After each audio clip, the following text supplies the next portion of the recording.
Hey guys, welcome to another episode of Around the Table GTA C Theory Edition. Today we are going to be talking about the empty internet theory. So this theory, back in the day when I found out about it, probably like 10, maybe 8 years ago that I heard about it, I thought it was crazy. Like a lot of people, especially at that time, Facebook was probably a couple of years old, at least to the mainstream.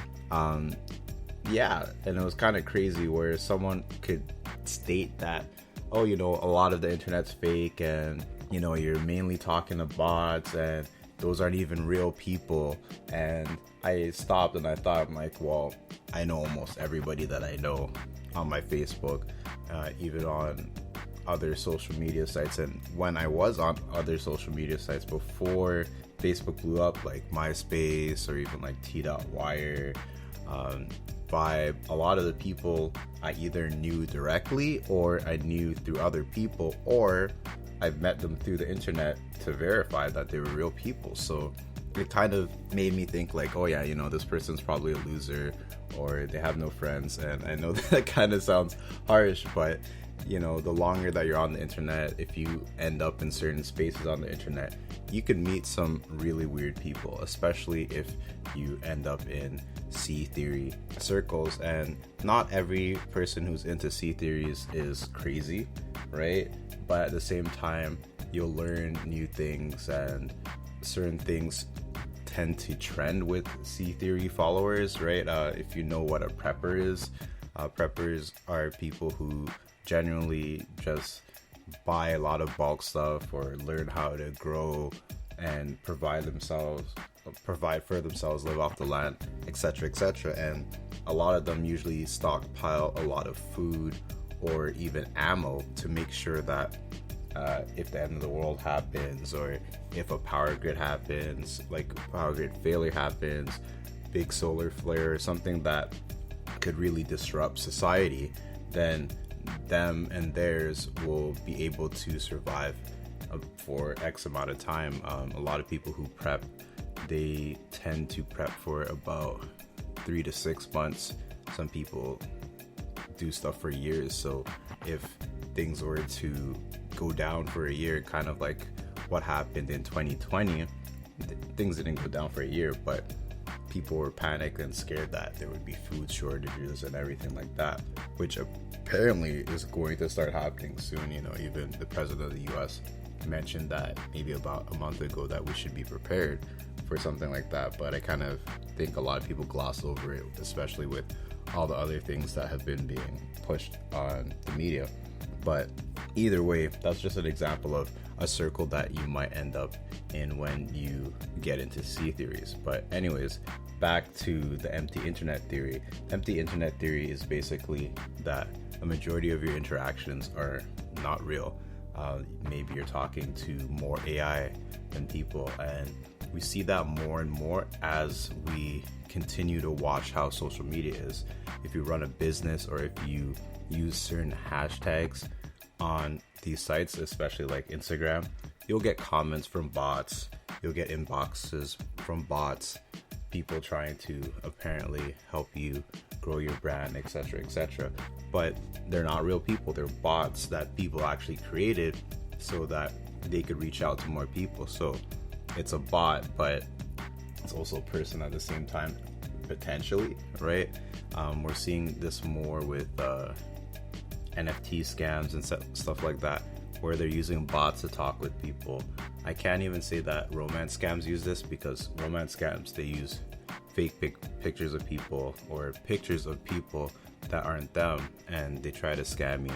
But I'm gonna save that for another episode. But like I was saying, I was getting into this theory. I shot this episode a couple of times, redid it, and then recently I watched a video that was very interesting. I'll link it into the description on the YouTube version of this, and it was basically talking about search engine results. And a lot of the search engines that we use actually say that, oh, we'll have like 1 billion hits or 1 million hits or 500 million hits. But if you try to actually go through all the pages, there isn't as many hits as they state it is, right? And does that actually mean that the internet is empty and we're being fooled?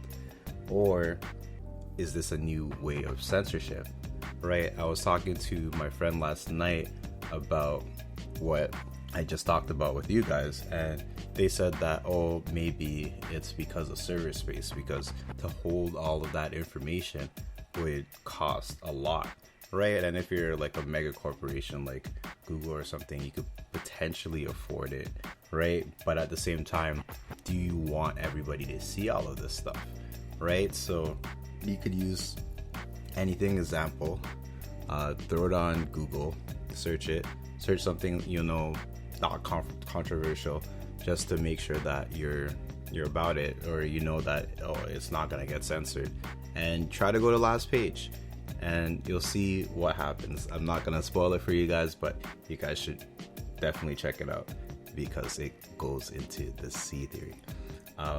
Also, I found a website a while ago, and I think it's called thispersondoesnotexist.com. I'll send you guys a link to it. This is another more into the theory where it's an empty internet theory where maybe these people are fake, because on this website it's AI generated faces of people, right? Apparently there was a study that people were to look at pictures of actual people and AI generated people, and I think it said like 70% of people said that the AI generated faces actually looked more trustworthy, which is kind of strange. But to put a twist on this episode, I'm actually going to put a picture of an AI generated person, and obviously if you watch the episode you're gonna know, spoiler, it's not a real person. But if you're watching it and then after you finally get to this point and you find out that it's not a real person, it's probably going to intrigue you. So I'm also going to leave that on or in the description so you guys can check out the website and see how it works. Being a person who's been on the internet for a long time, I can't say that I'm perfect at guessing pictures. There's different ways to see if someone's real or not, especially through a picture. If someone sends you a picture, etc., etc. Someone was talking about a certain alphabet organization. I don't want to mention it, or stuff could happen to my channel, but if I say alphabet organization, I'm pretty sure some of you guys could piece it together. If not, figure it out. Anyways, there was a picture of a person on Twitter, and they were trying to join a group and claim that they were blah blah blah, right? And someone replied by editing the picture, throwing it on Photoshop, and showing how that person wasn't actually a real person, and they put all this stuff out. And what happened afterwards is that that person who had that account disabled their account because they got ousted as a spook. And a spook is a term, well, there's a lot of terms for spooks, but I'm not even getting into that, but it's a term for someone who is an agent and they're pretending to be a person or masquerading. So it's kind of spooky when you figure out what they are or who they really are. So getting back to more facts about the empty internet theory, if you even go to your phone, right? How many people have more than one phone? And if you do a search, I'm pretty sure they said that there's more active phones than people on the world or in the world.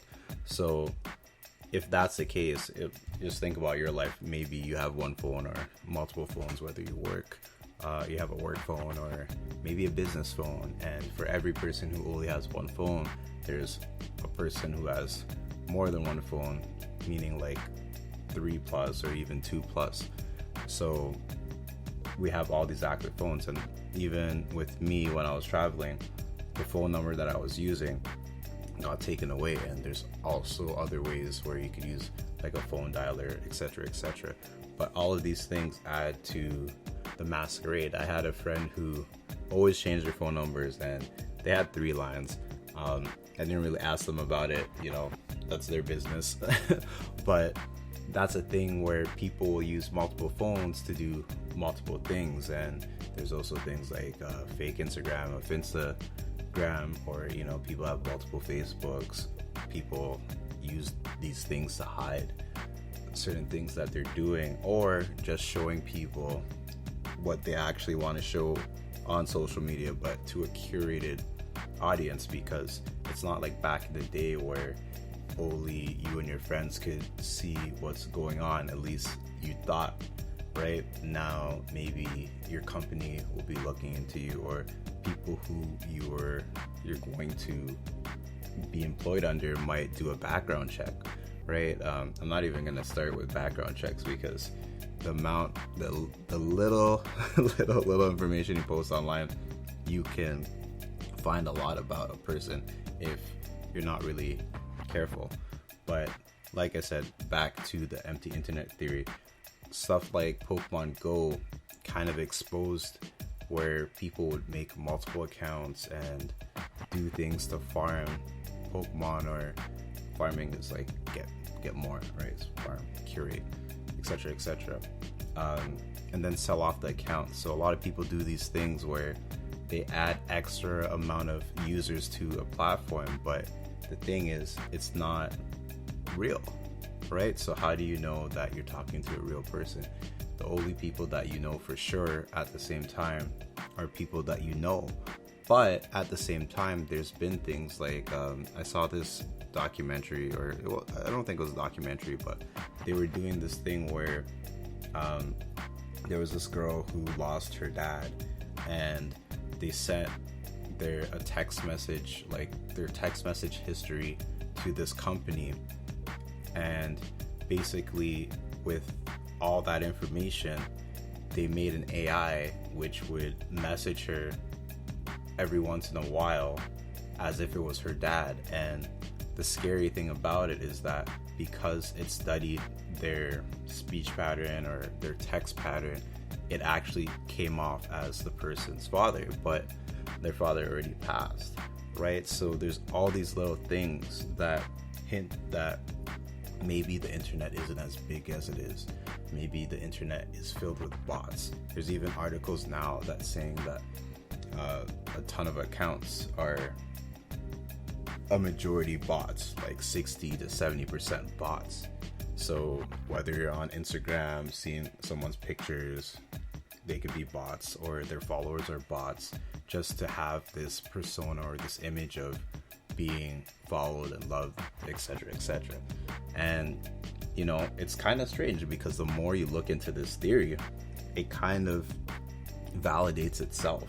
And that's the thing about C theories, like the more you dig, the more that it seems real. But if you're a person who's very outgoing, a person who meets a lot of people, you could refute it to an extent, because you know all of these people. Like, I'm watching a show right now, and there is this character who's everybody's childhood friend, because they moved so much during their childhood. I think they went to like 19 plus schools or whatever. It's a cartoon show.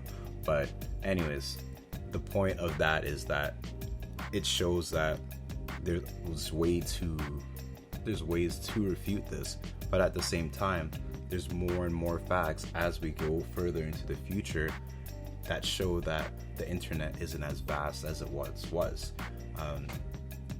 Do the do the Google experiment, or even use any other search engine to see which search engine is the most accurate, because I think that's what I'm going to do now after getting that kind of truth bomb. I want to see a search engine that will show me a bunch of junk, like even if it's a million pages and let's say 300,000 is crazy websites. I still rather have that freedom to see something about something that I'm looking about for than having a bunch of results kind of like walled off.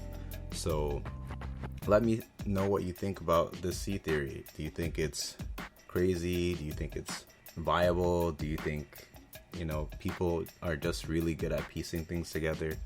Either way, I had a fun looking into all of this stuff, and hopefully you guys enjoy the links that I show you and the crazy picture as my profile. Or not my profile, my bad. my video header because it's gonna be the first time it's gonna be a so-called human face there. So anyways, hopefully you guys like this episode. I'll catch you guys on the next one. Take care.